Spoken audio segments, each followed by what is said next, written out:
سلام علیکم و رحمت الله و برکاته استاد جان. علیکم السلام و رحمت الله و برکاته خانم.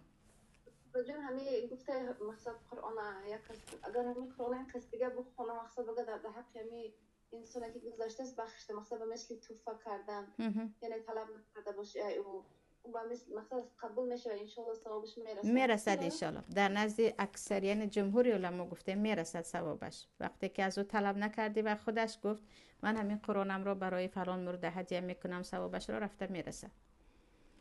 استاد جان یک چیز هم پرسم بخشنده درباره همین درسه استاد جان همین وقتی که یک کسی که ای دنیا گذاشته است گفته که مقصد روزا میگیریم اینمش همون ثواب هم در آدم روزا گرفتگی میرسه هم در آدمی که ای دنیا گذاشتگی در اون میرسه.